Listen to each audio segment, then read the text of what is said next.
Hey, what's up, Superman fans? So as you may know, I've been posting quite a few videos lately about Man of Steel and about the new Superman Batman movie that's coming out in 2015. I've been engaging with quite a few of you all in the comment sections, and I've learned that quite a few of you have some very strong opinions about Man of Steel in general and about Superman Batman. So in this video, I want to deal with a response that I got from some comments I made about Superman and Batman movie from a guy who did a video response, and he feels very strongly that Zack Snyder and David Goyer are not the best people to make the new Superman Batman movie. So I want to deal with some of the things he said, and I want to deal with the critics of Man of Steel and set some records straight about this movie once and for all. Okay, so the first thing I want to deal with is this, and it's all of the critics of Man of Steel, all of the people who think Man of Steel was a bad movie and it wasn't a good representation of Superman. All of your complaints come down to one simple thing, and it's this. Oh, Superman is no longer this overgrown Boy Scout. He's no longer the guy who saves cats from trees, and you know, he's supposed to be our golden boy. He's supposed to be so wholesome and clean. Come on, guys, get over it. Listen, we cannot have a character like that portrayed in a movie who is supposed to be the king of all superheroes. He could not have been portrayed like that in Man of Steel. Get over it. It just could not happen, guys. It's the main reason Superman Returns flopped at the box office. Bryan Singer tried to recreate what Donner did in the 1970s and 80s with the original Supermans, and it just did not work. Superman Returns was exactly like that. Superman was the golden boy. He was the guy that you could see saving cats from trees. His biggest thing was the love interest with Lois Lane. Come on, guys, look. There's been a new movie standard set. Marvel, in a lot of ways, has set that standard with a lot of their movies. There's lots of action. There's lots of emotion when it comes to them being badass and all of this kind of stuff. So in a movie world like that, Superman could not have been portrayed as this Boy Scout character. So, guys, please just get over that. Now, the single most talked about complaint of Man of Steel is the character underdevelopment in Man of Steel. A lot of the critics think that there was no development of characters in Superman. Now, let's look at that a second very objectively. I'd like to compare the character development aspect of Man of Steel to a movie who we all agree had superb character development, and that movie is the Titanic. I bring that movie up because you all have seen it. We've all seen it. It was a really good movie. It's considered one of the top gross movies of all times. So we've all seen Titanic. And there's no argument. The character development in Titanic was very well done. Now let's look at it. What happened? You had two characters, Jack and Rose. They told Jack's story about how he came from basically this gritty background, and they had Rose's story, how she comes from this rich background. They put them two together, developed their love interest between them really well together. And it just worked for the movie. Now, let's talk about that. It was a very imagined story, by the way, because the movie was actually supposed to be about the Titanic sinking, but it turned out to be more a movie about the love interest between Jack and Rose. Now, again, back to Man of Steel. We talk about character development. Let's look at each character, and I won't go through them all. I'll make this point. Let's look at Clark Kent as a young baby, or young Kal-El as a baby on Krypton. What more could have been developed? The story, guys, is a young baby is sent to Earth because his parents sent him there, and his planet is about to explode. What more development of character could you have wanted? All right, let's move on. Let's go to Clark as a young boy. Clark as a young boy basically had some struggles in school with his powers, him learning to control his X-ray vision, his heat vision, and super hearing and all that kind of stuff. What more? They portrayed that in the movie, did they not? So what more character development did you want from him as a child? As a young man before he became Superman or found out who he was to become?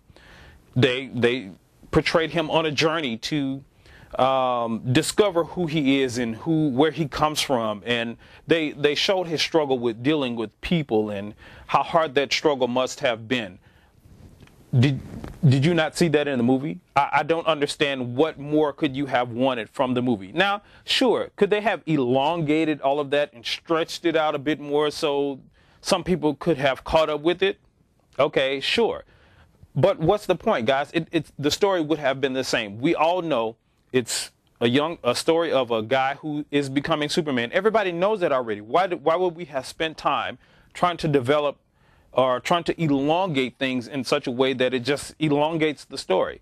No, the Man of Steel movie, it moved at a really good pace, and a lot of people just were not able to keep up. I really think that that's what it is. Now let's look at a few of the other characters' development. Lois Lane, Perry White, the Kents. What more would you have wanted to go on with them in this movie? I really don't get the character under development, besides the aspect, and I won't go through each character individually because it's just going to take too long. You get the point of what I'm saying. I don't get the point of elongating the story for the sake of trying to portray these characters in a way that is going to make people who sit and eat a bucket of popcorn like them more. Lois Lane is Lois Lane. Everybody knows who Lois Lane is. She's going to be Superman's interest.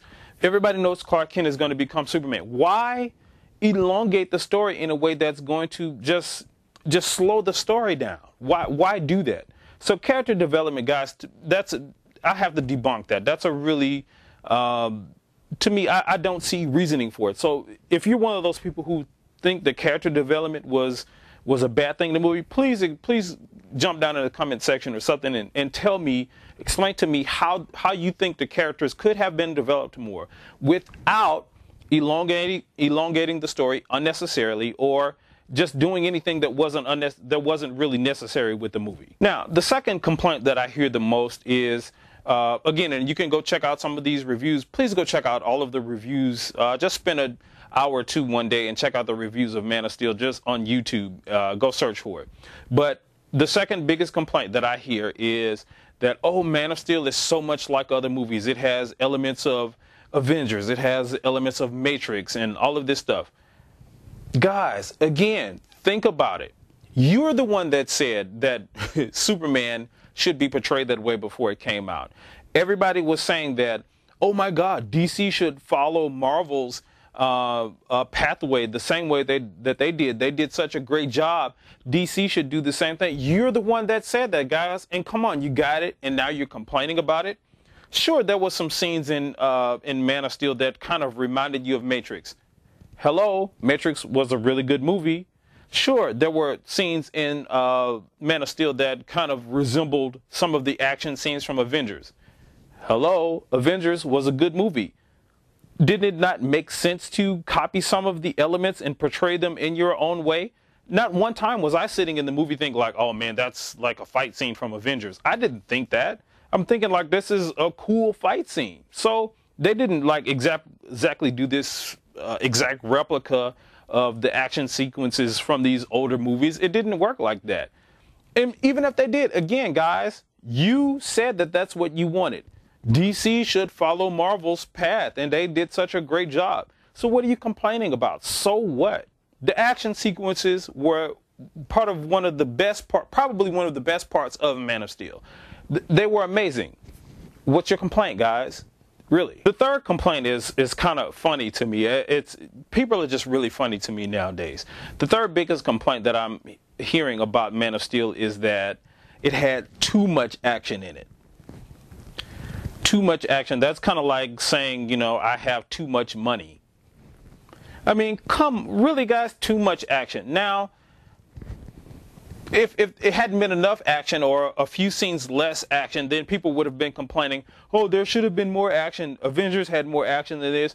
It's like people just, you know, they're bandwagon. They jump on the bandwagon because people are talking about it. That's, honestly, guys, that's really all of the complaints, where most of them come from anyway. They're not objectively critical of the movie.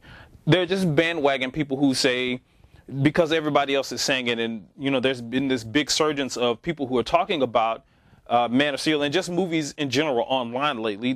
People are bandwagon. Nobody has their own objective opinion. It's what everybody else is saying, so they jump on the bandwagon.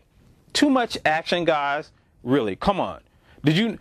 Everybody agreed that before Man of Steel came out, all of the fans, all of comic book fans, all movie fans, all action fans agreed that of one thing that Man of Steel needed to be. Superman needed to kick some butt in this movie. Everybody agreed on that. And that's what happened, guys. What are you complaining about? Too much action? Really? Come on. Now listen, the next thing, guys, you got to really understand about the Superman franchise is that it's been kind of topsy-turvy over the past decade or so.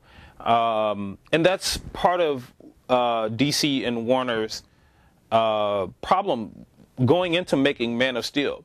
One, Superman Returns flopped at the box office after they put a lot of money into making the movie. And then, I don't know if many of you know, but in the late 90s, maybe around 99, 2000 or something like that, I believe, the director, I think his name is Kevin Smith, he was hired to direct and write a script for the movie called Superman Lives. I think that was the name of it. And Nicolas Cage was actually supposed to play Superman in that movie. I'm sure many of you have heard about it by now. If you're not, just go do some research on that. That never got off the ground. Plus, since then, there's been a lot of ownership and rights to Superman and who owned it, and it's switching up and all of that kind of stuff. So there's been a lot going on with this Superman franchise over the past decade. So a lot of what happened with Man of Steel is a result of that. We had to have a Man of Steel that would work. Here's the biggest thing, guys. You got to understand. People like you and I, the diehard fans of Man of Steel and of Superman movies and Superman comics in general, we do not represent the majority of the movie-going audience. We represent about 2 to 5%. Really, how many of your friends read comic books? Not many, right? Because we are a small number. Now, let's think about this. Let's say if they had made a movie the way all of the comic book fans think it should have been made, and every person that reads a comic book went to see the movie would have not made any money at the box office. And that's the next point, guys. You have to understand, at the end of the day, this is a money game for these studios, for DC and for Warner Brothers. They have to create something that's going to make some money, and they want to create something that's going to continue making money. That's the biggest thing about it. So the next point is they had to create this movie with a second movie in mind. They had to create it to where they could start a franchise with this movie, open up the DC universe, open up a possibility for the Justice League movie, which I think they did really well. So with that being said, there were certain elements of the movie that they had to purposely leave out to make this movie work for modern movie-going audiences. Not just you and I, the bigger fans of the comic books, but people who don't read comic books and want to go to the movie and sit in there and see a good movie. It had to be adjusted in a lot of ways for those people. So please understand that. It's a money game. We do not represent the majority of the movie-going audience as comic book lovers, and that this movie had to be done in a way that it would create a franchise to start new movies. Now, I want to deal with a couple of the comments that the guy who did the video response talked about in his videos. One of the things that he talked about is the realistic aspect of, or the aspect of Batman being in this new movie with Superman, and trying to explain how this could possibly work out. And one of the things that he said was, where was Batman basically during Man of Steel when Zod came to Earth and did all this threatening? Where was Batman at then? And, was he just hiding out like a little punk or whatever, and then all of a sudden he's going to come out in this new Superman Batman movie? No. Think about this. They are rebooting Batman. Batman is going to, again, start from the beginning. I doubt they do an origin story on him again. So in a lot of ways, during Man of Steel, Batman doesn't even exist yet. That's point one. He could possibly not even exist yet. So no, he's not around. He's not just standing around in the dark somewhere while this guy, he's supposed to be a superhero, and Zod is showing up to Earth in Man of Steel, and Batman is just somewhere hiding out. No, he just does not exist yet. I believe that he's going to become Batman in this movie. If you look at one of my prior videos, I talked about what I thought the plot was going to be for a Superman Batman movie. And he's going to have to become Batman in this movie. So they're going to have to, in a lot of ways, reboot the character. So it's not like he was just standing around somewhere in the shadows while, Superman was, you know, showing up and stuff for the first time. And you got to admit that would have been a conflict of interest. Superman for the first time showing up in a suit, being revealed to the world, and then Batman all of a sudden again at the same time showing up, because he would have to have started from the beginning. So it would have to have been the first time us seeing him. All of a sudden him showing up, it would have been too big of a contrast or conflict going on between the two characters with the storyline. One of the other things that he brought up is about the big fight that's going to inevitably go down between Superman and Batman in this new movie. He discussed some of the aspects of how it's going to be betrayed, because Batman, a human, can't beat Superman, and I actually said the same thing in one of my videos. So, but you got to think about it like this. Superman and Batman are not going to fight to the death. They're not going to kill each other, because they got to team up by the end of this movie at some point. So they're not going to have this big showdown to where he's going to have kill, or Superman is going to have kill him, or Batman is going to try his best to destroy everything about Superman. It's not going to go down like that. It's going to be some kind of bicker. It's going to build up to it. It's going to be probably a big epic fight, but they're not going to fight to death. I can see Superman holding back, because again, the biggest complaint that Superman doesn't kill, he's not going to kill Batman. So he's going to hold back, and in his holding back, you know, it gives Batman a slight edge. Now, again, of course, as I said before, Batman cannot beat Superman, period. So don't hear me saying that he cannot beat Superman toe to toe. But again, Superman is going to have to hold back. If he doesn't hold back, he's going to kill Batman, period. So yes, there can be an even ground created between these two. It's just interesting to me to see how they're going to make it happen. Again, they're going to have to introduce kryptonite, guys. Batman is going to need some kind of edge over Superman to even have an arm wrestling contest with him, if that's what it comes down to. So yes, they're going to have to introduce kryptonite. So don't see this as, you know, there's no possible way that Batman is going to, you know, come up against Superman. And again, another thing that I said, I think Batman is going to have help. I think in the beginning, Lex Luthor is going to be an ally of Batman. They're going to work together. Bruce Wayne is a billionaire. Lex Luthor is a billionaire. They're probably going to team up in some kind of way. They're going to be working on a project, and then they're going to have a falling out with each other in some kind of way. Batman will probably get mad at him and try to kill him. And then that's where Superman steps in and tries to stop him. And that's how Batman and Superman start fighting. It's simple, guys. It's not that big of a deal. Again, my concern about it was how it's going to happen, how they're going to build up to that. What's the story going to be? That's my biggest thing about it. But absolutely, they can create an even playing field between these two, or at least even enough for them to bicker for a minute without them killing each other. So, and that's what it's going to have to be, because they have to team up at the end of this movie, or by the end of the movie at least, to take on whatever villain they're going to take on in the movie. It's going to happen. So the last thing I'll talk about is the big question of whether or not Zack Snyder and David Goyer together are the perfect team to be working on the new Superman and Batman movie. Now, that, guys, I really don't have an answer to. To me, there's no perfect director to do anything. You know, I have my favorite picks of movie directors. I think, like Steven Spielberg, he's one of the top movie directors to me. I think he's great. His visuals are great. He's a great director. He's a great writer. He does everything. But would I want to see him write every single movie because he's that good? Absolutely not, because everything becomes like this one-sided monoscopic kind of thing, or something that goes on with all his movies, because he has a certain style. Guillermo del Toro, he's one of my favorite. But do I want to see him write and direct every single movie that comes out? No. So with that being said, I don't know if Zack Snyder and David Goyer are the perfect team. It's all yet to be seen. We'll see what they can do. I know that Zack Snyder has some strengths and he has some weaknesses. Same as David Goyer, same as Steven Spielberg, same as Bryan Singer. Any director that you want to name. Bryan Singer flopped with Superman Returns, but he did an awesome job with the X-Men franchise. So I mean, it's kind of hit and miss with all of these guys. There are no perfect answers. There's no perfect director of who's going to direct this, unless the movie was written, the script was written specifically with a specific director style in mind.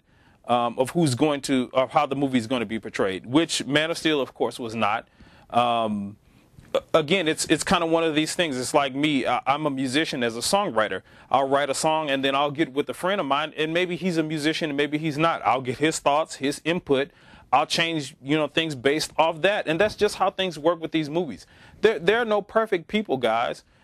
Sure, Zack Snyder is a guy who likes visuals. He is a visual genius. All of his movies have been very, very visually pleasing. There's no denying that. So we can expect Man of Steel 2 or Batman Superman to be visually pleasing, just like this Man of Steel was. The action sequences and the visuals were great. We can expect it to be that. Do we need that in a Batman Superman movie? Yes. Hello.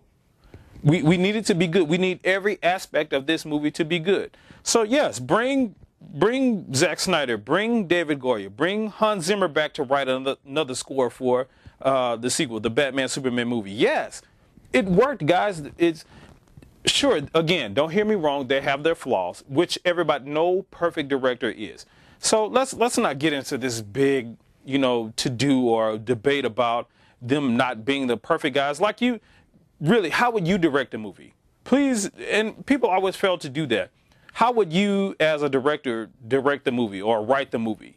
I really would like to hear your story and sell it to people. Sell it to people, the modern movie-going audience. Sell it to them in a way to where it's going to make millions of dollars. I'd really be interested in hearing any of you write a story about how that would work and what you think it should be. I'm not just saying that in response to the video. I really would be interested in seeing some of the stories that some of you all may have created in your minds or written down or whatever that you think could work for a Superman and Batman. So, all right, guys, with that being said, I'll end the video here. Again, I'll be posting up some more videos very soon as more news comes out about Superman, Batman, and other Man of Steel news, and just other movie news in general. So, again, if you like what you see, go below, hit the subscribe button, subscribe to my channel. That way you'll be informed when my new videos hit. Also, if you want to follow me on Twitter, Terrence Fisher 1, Terence, Fisher, Fisher, the number 1. I'm on Twitter and Instagram at that same name, and you can also look me up on Facebook. So until the next time, guys, I'll see you in the next video.